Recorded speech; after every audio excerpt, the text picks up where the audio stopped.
Kanal Leon. İbani adam ister büyük bir səltənət,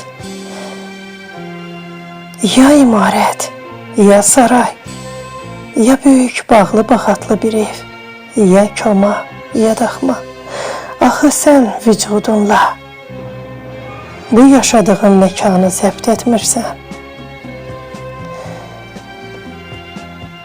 Bir oda ve bir güşə. Bəli, sənin sevdiğin bir oda olar. Yine de burada da balaca bir, sevimli, qəbir qədər kiçik bir güşə seçirsən. Bir künc. Bəli,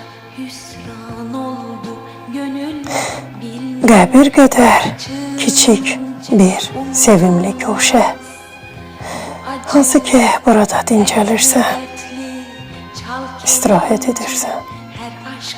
Qəlyan altı, su, çay, şirə qəhvə, ya da ki bir badə şərab, ya sigara, ya da ki qəlyan da çəkirsən. Bəlkə elə eyş işrətlə də burada məşğul olursan. Bircə düşünüb daşınmırsan. Ancak fikir edirsən ki, gerek ki yeni imarətim de olsun, sarayım da.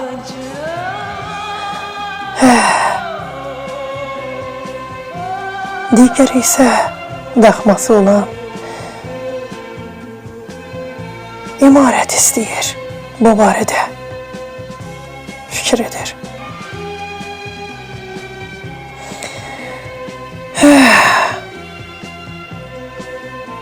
Onlar fikir edenlerdir. Onlar düşünüp daşınmırlar.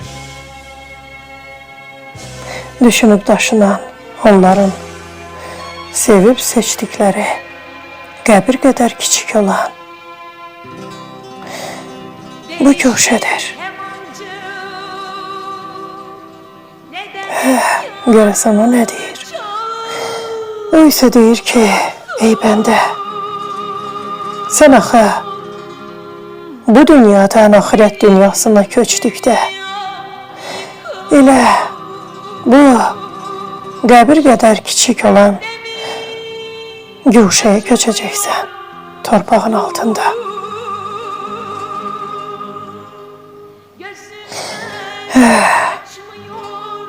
Həqiqətən də belədir. Hər bir bəndənin yaşadığı bir mekanda sevimli güşəsi olar. Həqiqətən də balaca, qəbir qədər kiçik bir sevimli güşə. Və doğrudan da bəndə bu dünyadan axirət dünyasına köçdükdə elə bu sevimli kiçik güşəsi qədər qəbrə köçür. Nə imarəti aparır, nə səltənətini, nə varını, dövlətini, nə komasını, heç nə. Bu fikir edən bəndələrdir, düşünüb daşınan bəndələr deyil. Qismətindən narazı qalanlar, amma düşünüb daşınmırlar ki, qismət sənin düşündüyün kimi deyil. Sən bu dünyaya gəldikdə sənin alnında sənin bəxtin, taleyin yazılır. Qismət isə daha sonra Allah tərəfindən sənə göndərilən paydır, ərmağandır, hədiyyədir və sənin seçimin, düşüncən, əqli şuuran. Bəli, qismət sənin həyat yolundur. Qismət o deyil ki, düşünmeyesen. Qismete ya dik durup ya da ki eğilmeyesen. Qismət xanım ya bəy fərqi yoxdur. Arzuladıkları ne olur? Seçim. Bəli, ailə qururlar. Ailəyə barmaq arası baxırlar. Vəkil eylənirlər. Bu ne qismətdir deyirlər. Halbuki öz seçimləridir. Allah Teala qisməti bir imtihan kimi göndərir. Bu yola necə keçəcəksən, seçimin necə olacaq? Axı nağıllar aləmində deyilsən, iki yol var və seçdiyin öz yolun olub. Ya əyri ya düz. Bəli, təsəvvür edin. Bir bəyin qarşısına birdən-birə 3 xanım çıxır qismətinə.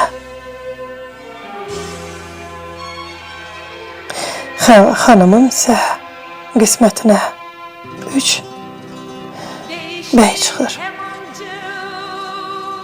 Onlar kimi seçəcəklər? Yəni ki, fikir və düşüncələrində seçimləri var. Bəli, qadının qarşısında Allah'ın gönderdiği qisməti birdən-birə 3 bəy. Bəyin qarşısında isə 3 xanım.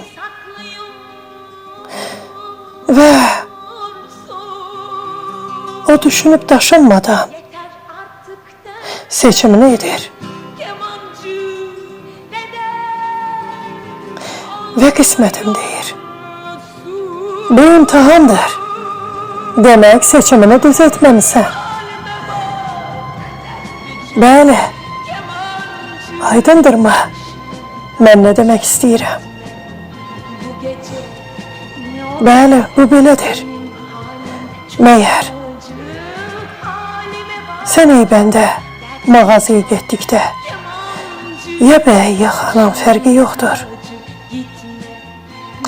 Bir libas giyəm, geyim seçdikdə götür qoy etmirsinizmi? Yaxud hər hansı bir avadanlığı alırsınız, ya maşın, ya ev. Axı, düşünüb daşınırsınız. Çox düşünüb daşınırsınız. Hansını alım? Hansı sərfəlidir? Hansı yararlıdır? Hansı keyfiyyətlidir? Bəs, bəndələrə qarşı nədən belə? Nədən belə? Əlini atdın, sanki ağacdan bir alma dərdin və yedin. Doymadın, yenə yedin. Bax, qismətindən artıq yedin. Daha sonra ailə tamaşaları. Axı, bir ailə qurulduqda iki can birləşir. Yəni, bütöv bir can əmələ gəlir. Cüt göyərçinlər. Daha sonra nə olur? Yalanlar. Ağlamalar. Və qismətin nədən belədir? Söylənənlər. Axı, Allah Teala sizə o mağazadan büyük mallardan aldığınız mal məhsullar kimi, çeşit meyvə tərəvəz qida məhsulları kimi bəndələri də qarşınıza bu cür çıxarıb, bir tək yox, cüt və sizi seçim qarşısında qoyub. Mənim yaratdığım Bani Adəm kimi seçəcək, kimi tanıyacaq.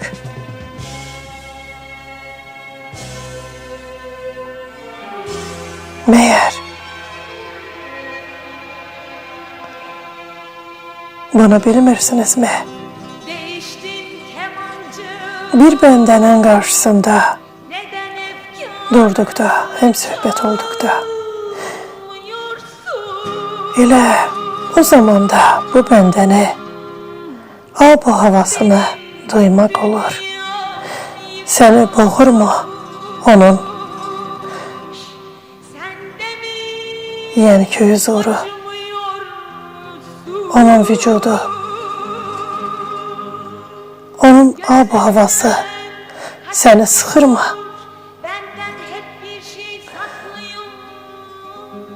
Demək, bu bəndə səni ömür boyu sıxacaq, boğacaq.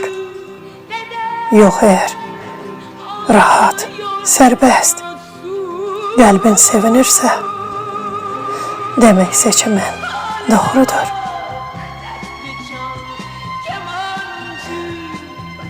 Bəli, təsəvvür et, ilk dəfə görüşə gedirsən,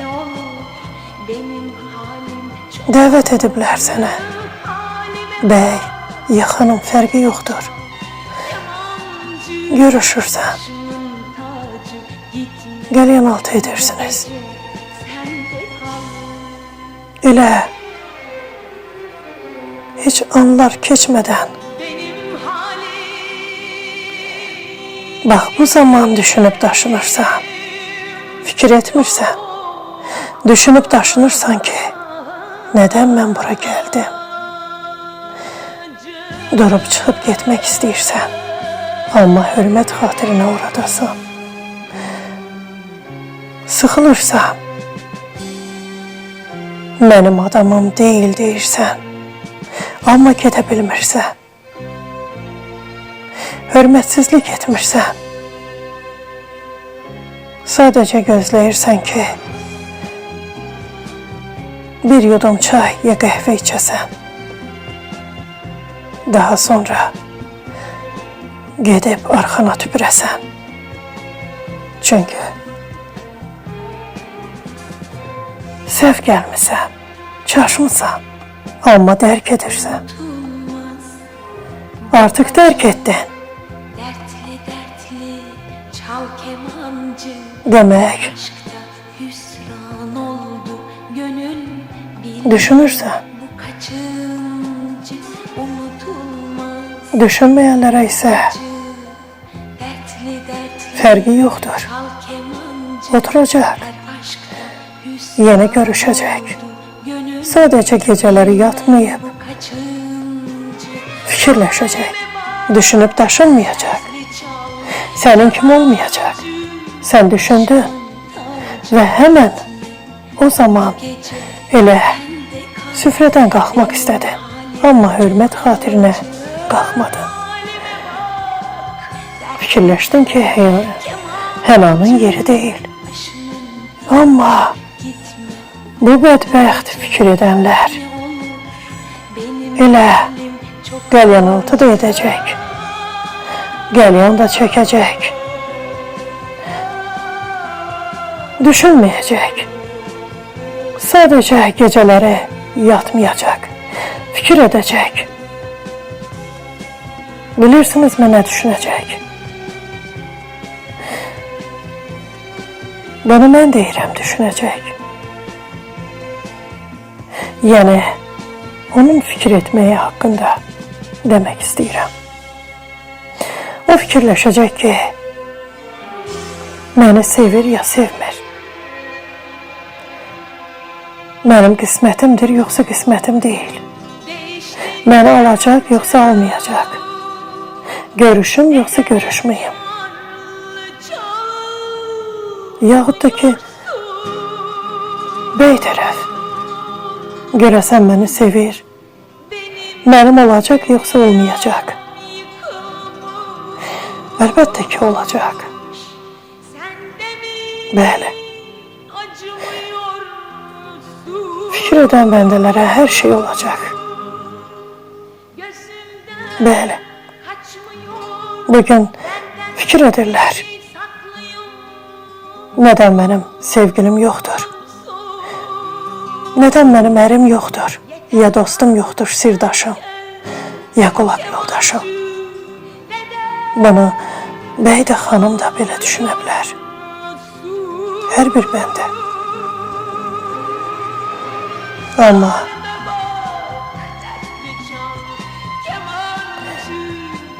onlar daha sonra fikirləşirlər ki, nədən mənim qismətim belədir?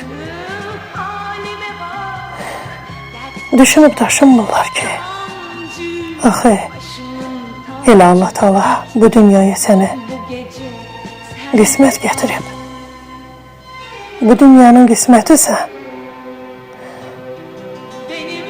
Sən bu qiyməti qəbul etməlisən Allah Taala'dan. Allah Taala səni qismət bilir bu dünyaya. Səni yaradıb, yaşadıb, bugün ayaq üstəsən. Amma düşünmürsən. Sən qismət istəyirsən. Amma Allah Taala səni bu dünyaya qismət edib. Və sən də bu dünyanı öz qismətin bilməlisən. Bu dünyanı sevməlisən. Sən özün öz qəlbini parçalayırsan, didib dağıdırsan, fikirlərinlə, düşüncələrinlə nə qədər əziyyət verirsən qəlbinə. Nədən?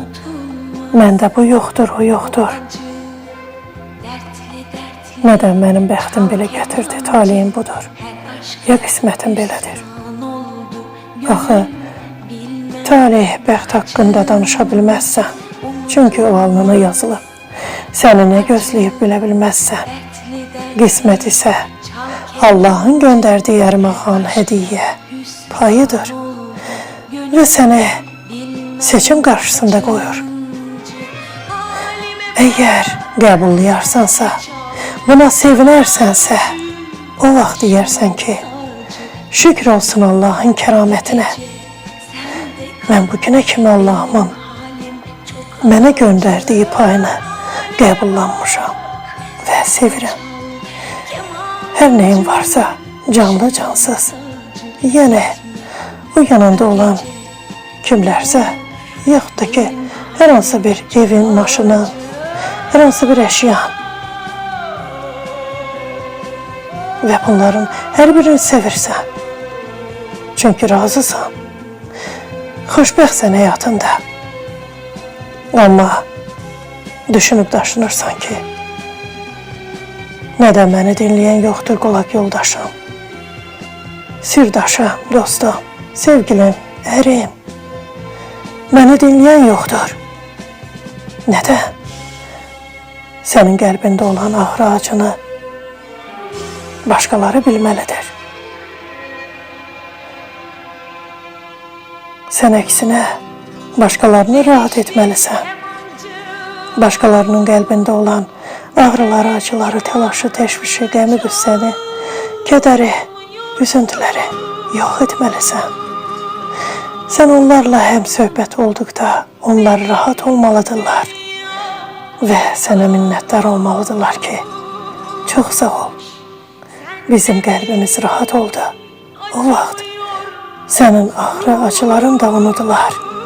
Acı çəkməzsən, sevinərsən ki, nə yaxşı ki, mənimlə həm söhbət olan bəndəyə heç nə bildirmədim.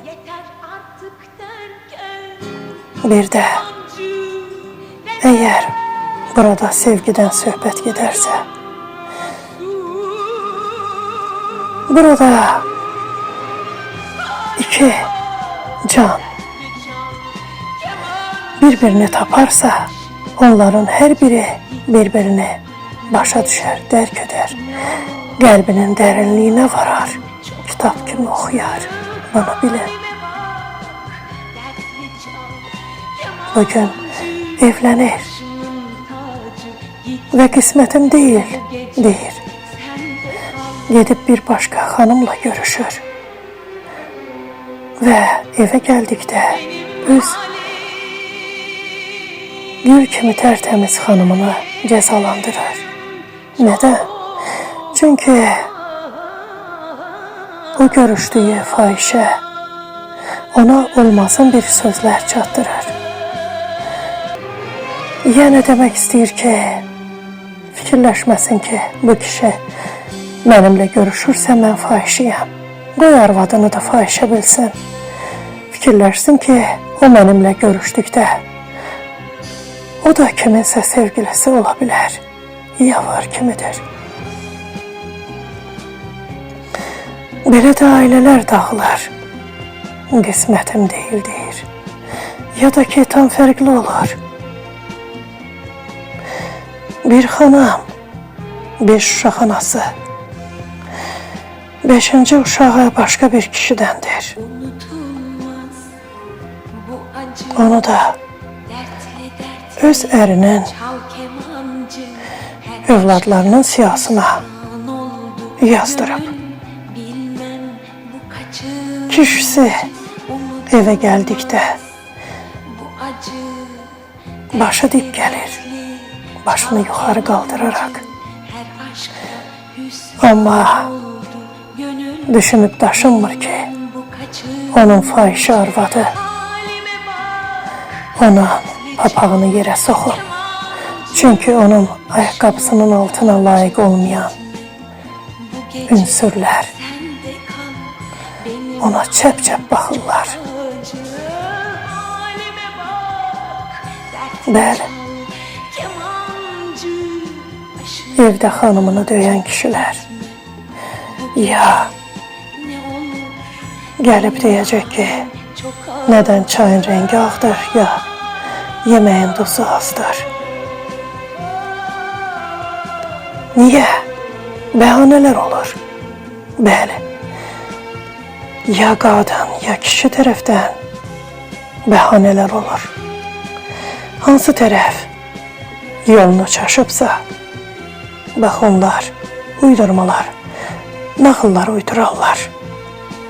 Bəli, fahişə qadın fahişəliyini əri ilə də edəcək, aldatmaq üçün. Fikirləşməsin ki, mənimlə yatmadısa, demək torbada pişik var, başka bir kişi var. Yox, qadın çox hiyləgərdir, başka kişiyle yatar, gəlib sənin də ağuşuna girər. Deyər ki, ay kişi, sən mənim qismətimsən. Qismətdən artıq yemək olmaz. Qismət sənin seçimindir. Allah'ın gönderdiği imtihan. Bəli, qarşına çıxan bəndələri özün seçirsən. Bəli, kasıb ya varlı. Bəli, sen varlığını seçirsən. Düşünürsən ki, varlıdır. Ama seni seven kasıb olur. Müxtəlif olur bu həyat məcraları, həyat yolları. Hər bir bəndənin öz yolu alır, öz seçimi, öz imtihanı. Bəli. Bu dünyadan o biri dünyaya heç nə aparmaq olmur. Nə imarət, nə daxma, nə var dövlət, nə maşın, nə zinət əşyaları, xəzinə. Heç nə apara bilmirsən. Ancaq kəfənləyib səni bastırırlar. Bu da sənin ölüm qismətin olur. Məyər buna qismət demək olarmı? Əlbəttə ki, yox. Bu sənin əcəlin olar. Bəli. Necə yaşamısan? Doğulduğun gündən beşikdə qəbrə kimi tarixin yazılır. Bəli. Balaca körpə dünyaya gəldikdə onu bəliyib beşiyə qoyurlar. Öləndə isə kəfənləyib qəbrə. Bu həyatda elə seçim etməlisən ki, peşman olmayasan. Fikir etməyəsən, ancaq düşünüb daşınasan. Başqa bir qəlbi yüklü bəndələrə öz yükündən danışmayasan.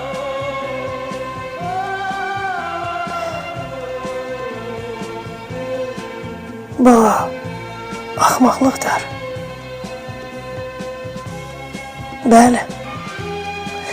Kiminləsə ilk dəfə görüşəsən və bütün dərdini danışasan.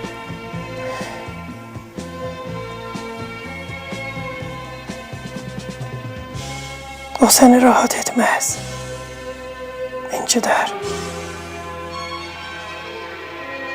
Məyər sənə tanımadığın bəndələr mi kömək edəcək? Axı, sizin seçib seçdikləriniz var və sevib sevdikləriniz. Siz axı düşünmürsünüz. Ailə qurduğunuz sevdikləriniz, dostlarınız, sirdaşlarınız, qulaq yoldaşlarınız. Onlar haqqında ancaq fikir edirsiniz. Amma düşünüb daşınsanız, siz özünüzdə dəyişiklik edərsiniz. Özünüz hansısa səhvlərə yol vermisiniz. Nə də çaşmısınız. Düşünüb daşınarkən özünüzü səhv bilərsinizsə, onda qarşı tərəfi dərk edərsiniz ki, o səhv deyil. Səhv sənsən. Yəni düşünərsən ki, mən elə özüm səhvəm. Mən düşün, daşınmamışam. Bəli, demək, sən qarşındakı bəndəni əvəzləməməlisən. Ərini, dostunu, qulaq yoldaşını, sirdaşını, ər igidini, həyat yoldaşını, kim var yanında? Onu dəyişdirməmək üçün ilk öncə özünü dəyişdirməlisən. Özünü dəyişdir. Daha sonra qarşındakına bax. Gör, hansınız həqsiniz?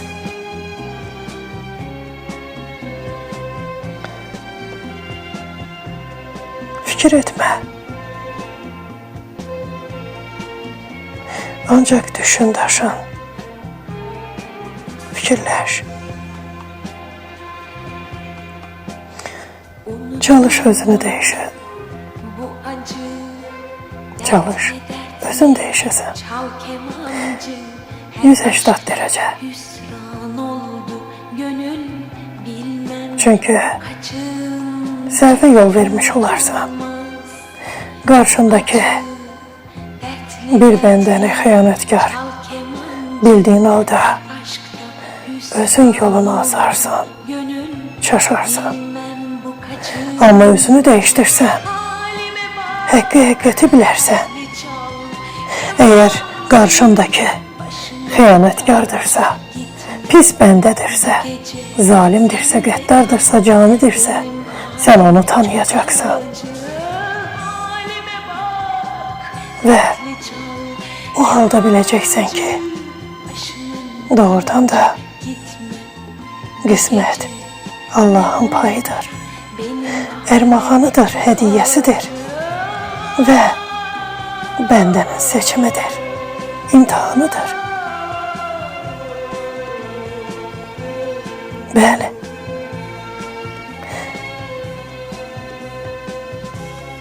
qismət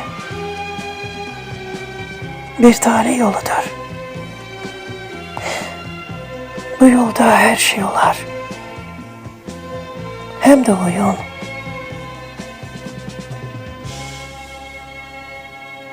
Qismət o değil ki, düşünmeyesen. Qismətə ya dik durup ya da ki eğilmeyesen. Özünüzü dərk edin ki, başkalarını da dərk edə biləsiniz.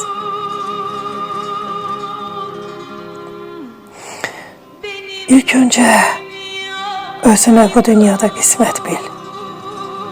Çünkü bugün sen ayak üstəsən. Sen balaca körpə değilsən. Bu dünyada yaşayırsan, büyümüsən. Demek bu dünyanın qismətisən. Sen bu dünyaya nəsə verə bilərsən. Odur ki, Allah'ın sana verdiği bu dünyana sev. Öz məhəbbətini, sevgini, eşqini bu dünyaya beyan et. Eğer seni seven olarsa, o həkmən ne vaxtsa karşına çıkacak. Senin deyinməyinlə, imdad diləməyinlə değil, haykırmağınla değil, Allah Teala özü bilir. Kimin neyi var, neyi yoktur. Kimi neden korumalıyam. Sen düşünüp daşınmalısan ki, belki bugün senin hayatında kimlerse varsa, elə onlar seni koruyor. Bir başkalarının ovu ya şikarı olmayasan. Bəli, Allah Teala her bir bəndəsini ona uygun şekilde her hansı bir vəziyyətdən xilas edir, kömək edir, qoruyur. Tələsmə, kimlərinsə şikarı ya ovu olasan, istər bəy, istər xanım, fərqi yoxdur.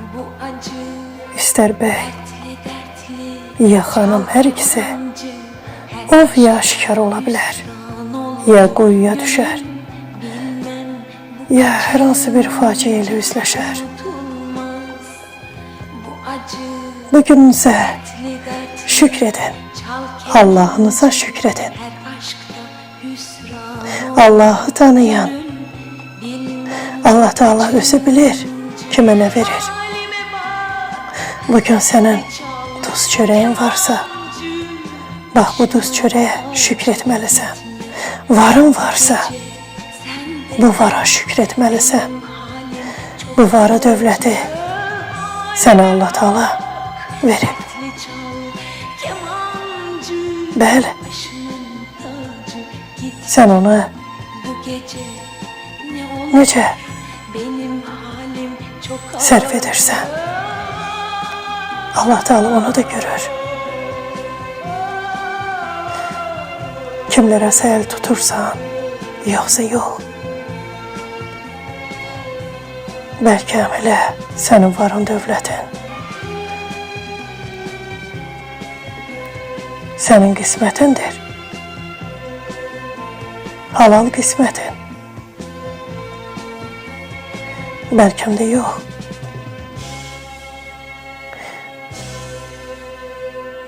Artıqdır. Yəni qismətdən artıq. Bax, buna düşünüb daşınmaq lazımdır.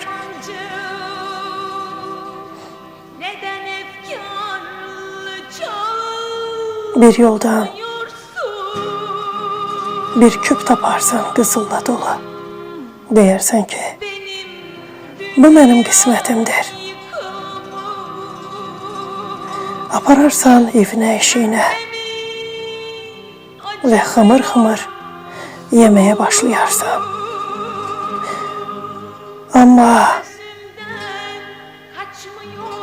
o sənə qismət olmayacaq. Çünki sən xımır-xımır yeyirsən. Gizli. Heç kimə heç nə vermirsən.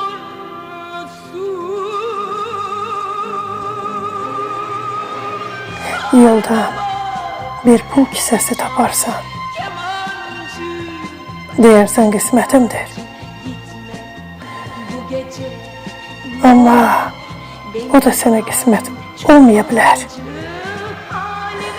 Çünki o da qismət deyil.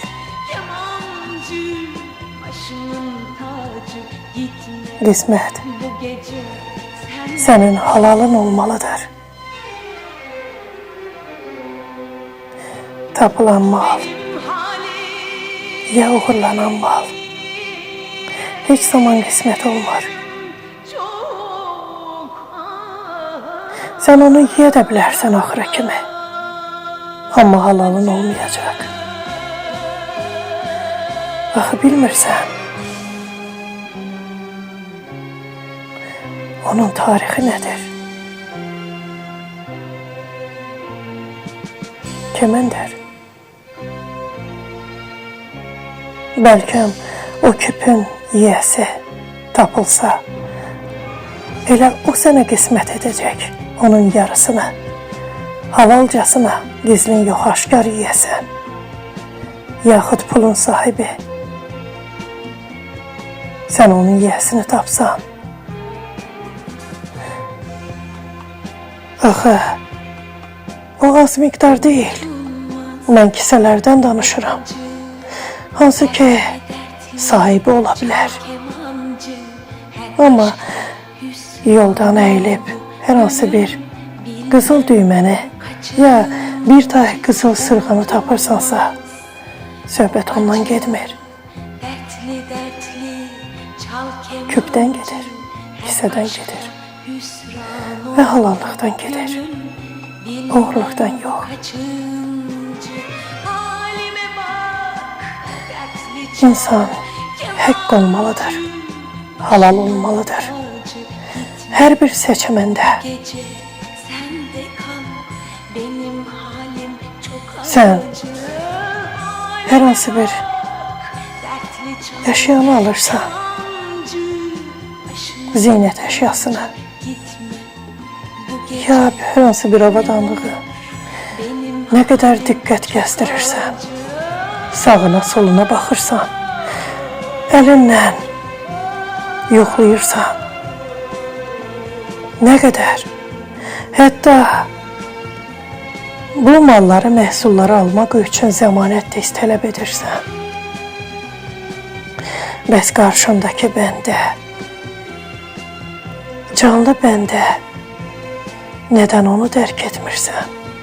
başa düşmürsən. Onu kitap kimi oxumursan, onun qəlbinə varmırsan.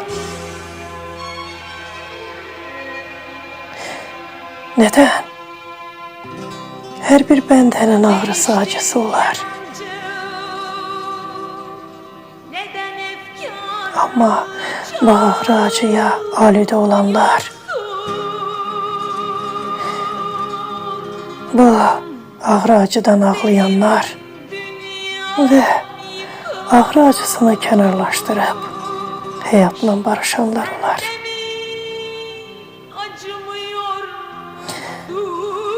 Özünüzü dərk edin.